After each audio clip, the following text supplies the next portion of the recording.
Bonjour, je suis Jean-François Quenin, donc je suis le propriétaire du château de Pressac à Saint-Émilion.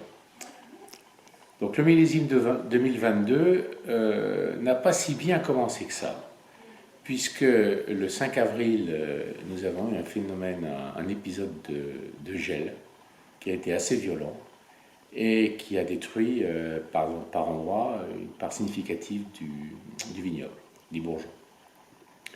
Ensuite, il y a eu un autre élément négatif pendant l'année, c'est au mois de juillet, on a eu un épisode de grêle très très violent qui est passé sur le nord de la Gironde et qui a fait des dégâts monstrueux, qui a détruit certains vignobles à 100%.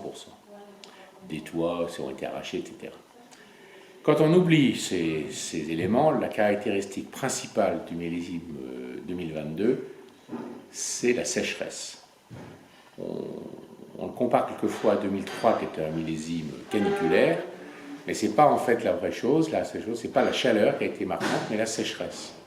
Donc cette sécheresse a eu des impacts considérables sur la vigne, effets qui ont été différents suivant les terroirs où se situent les vignobles.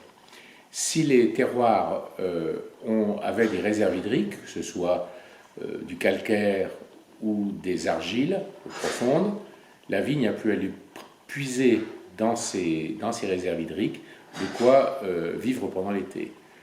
D'autres terroirs ont été plus difficiles. Si par exemple c'est un peu plus sablonneux, les vignes ont plus souffert et on a vu des phénomènes de défoliation arriver, des feuilles qui ont jauni, et voilà. Donc si la vigne n'a pas trop souffert l'été, on a eu en définitive des baies. La vigne a souffert forcément de la sécheresse, donc les baies ont été petites et concentrées. Donc on a un vin qui est très concentré de ce fait-là.